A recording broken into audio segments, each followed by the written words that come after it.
Hola, soy el Dr. Joe Dispenza. Estudié bioquímica en la Universidad Rutgers y luego obtuve mi título en la Universidad Life, cerca de Atlanta, Georgia. En los últimos 7 años me ha interesado mucho el estudio de la remisión espontánea de enfermedades. En otras palabras, casos de personas diagnosticadas de afecciones como cáncer, diabetes o raros trastornos genéticos para los cuales la medicina no tenía cura. Estudié a gente con trastornos cardiovasculares como taquicardia o arritmia, hipertensión, a gente que tenía elevados niveles de colesterol, enfisema, problemas endocrinos como trastornos tiroideos, y me interesaba saber si existían factores en común entre estas personas. Y descubrí que todas las personas que experimentaban una remisión espontánea tenían 4 cosas en común. La primera era que cada persona aceptaba y creía que había una inteligencia divina que controlaba su cuerpo. Puede que algunos le llamen inteligencia espiritual y otros digan que es una mente superior o una mente más profunda, pero todos aceptaban que había una inteligencia mucho más grande que ellos. Aunque a esta inteligencia mística la llamamos inteligencia espiritual, en realidad no tiene nada de mística. Es la misma inteligencia que hace que tu corazón lata en este momento. Tu corazón bombea 7,5 litros de sangre por minuto, más de 378 litros de sangre por hora, late 100.000 veces al día, 40 millones de veces al año y más de 3.000 millones de veces en una vida. Bombea constantemente sin que tengamos que pensar en ello conscientemente. Si consideramos eso, hay un orden, hay una inteligencia que nos da vida, que mantiene el latido de nuestro corazón. Es la misma inteligencia que digiere nuestra comida, que la descompone en gases y nutrientes y la organiza para reparar el cuerpo. Todo ello sucede sin que lo pensemos conscientemente. Y estas personas empezaron a entender que había una inteligencia a cargo de su cuerpo que era superior a ellos, que realmente sabía más que ellos. Y que si conseguían conectarse con esta inteligencia, quizás se encargaría de curarlos. Cada segundo perdemos 10 millones de células. Y en el segundo siguiente producimos otros 10 millones de células. Nosotros no pensamos en hacerlo. Tú y yo somos seres con libre albedrío. Pero hay un orden, una inteligencia que lo hace por nosotros. Cada célula del cuerpo, de los 100 billones de células del cuerpo físico, cada célula experimenta 100.000 reacciones químicas por segundo. Si eso lo multiplicamos por los 10 billones de células, podemos ver que hay cierta inteligencia que nos da constantemente vida. Ahora, lo interesante de esta inteligencia es que tiene una voluntad independiente de nuestra voluntad. Nos da vida constante y sistemáticamente. Su voluntad trasciende nuestra voluntad. Su mente trasciende nuestra mente.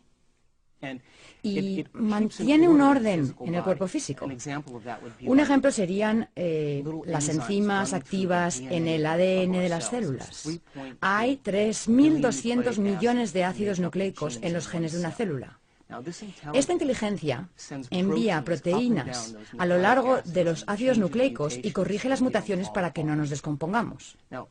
Si pensamos en esto, esta inteligencia nos da vida constantemente. Y estas personas dijeron, cabalgo en la espalda de un gigante, y si puedo aprender a conectarme con esta inteligencia, ella me sanará. Eso es lo primero que aceptaron todos. Lo segundo fue que todos creían que sus pensamientos, su modo de pensar, su mentalidad a la larga contribuía, de hecho, a su enfermedad. Y dijeron, si mis pensamientos contribuyen a mi enfermedad, tal vez deba cambiar el modo de pensar que tuve estos últimos años. Cada vez que pensamos, fabricamos una sustancia química. Si nuestros pensamientos son buenos o elevados o felices, fabricamos sustancias químicas que nos hacen sentir bien o felices. Y si nuestros pensamientos son negativos o malos o de inseguridad, fabricamos sustancias químicas que nos hacen sentir exactamente como pensamos. Cada sustancia que se libera en el cerebro es literalmente un mensaje que alimenta al cuerpo físico. Y ahora el cuerpo empieza a sentir como piensa. Cuando empezamos a sentir como pensamos, sucede algo asombroso. El cerebro, que está en comunicación constante con el cuerpo, consulta con el cuerpo y empieza a pensar de la manera en que sentimos, lo que a su vez fabrica más sustancias químicas que nos permiten sentirnos como pensamos y pensar como sentimos. Y quedamos atrapados en el ciclo de pensar y sentir entre el cerebro y el cuerpo. La consecuencia indirecta final de esto es que creamos un estado de ser, y ese estado de ser se convierte en nuestro modo de pensar. En otras palabras, los sentimientos se convierten en nuestro modo de pensar. Y cuando los sentimientos se convierten en nuestro modo de pensar, estamos atrapados en un ciclo donde el cuerpo literalmente piensa por nosotros. Estas personas razonaron y dijeron: si mis pensamientos han creado esta enfermedad y mis pensamientos crean estas sustancias químicas que me hacen sentir de cierta manera y comportarme de cierta manera, tendré que cambiar mi modo de pensar. Entonces se propusieron interrumpir el proceso. Eso era lo segundo que tenían en común. Lo tercero en común, que encuentro realmente asombroso, es que estas personas decidieron que para interrumpir su proceso de pensamiento tenían que reinventarse a sí mismos. Tenían que convertirse en otra persona. Y cuando empezaron a pensar en quiénes querían ser, pararon el ciclo continuo de reacciones entre pensar y sentir y se hicieron algunas preguntas importantes.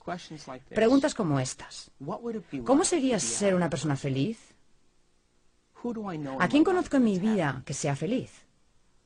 ¿Qué tendría que cambiar en mí para ser una persona diferente?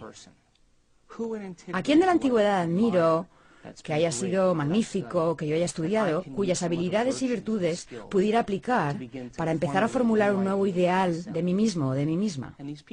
Estas personas se pusieron a contemplar los supuestos, las posibilidades, los potenciales de quienes querían llegar a ser. Y a medida que lo hacían, su cerebro empezó a cambiar.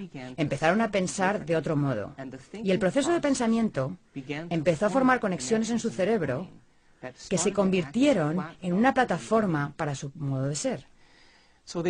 De modo que empezaron a acumular información, empezaron a examinar opciones diferentes al modo de ser que habían sostenido durante los últimos años de su vida.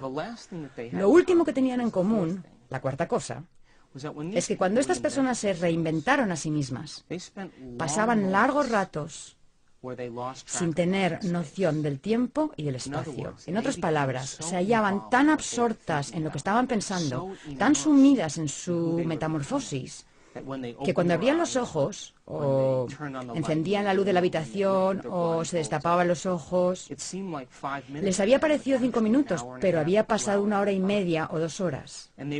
Y se habían sumido tanto en lo que pensaban que perdieron la noción del tiempo y del espacio. Perdieron la noción de las reacciones continuas que se dan entre el cuerpo y el cerebro. Perdieron la noción de la respuesta que el cerebro recibe siempre de su entorno. Y perdieron la noción del tiempo.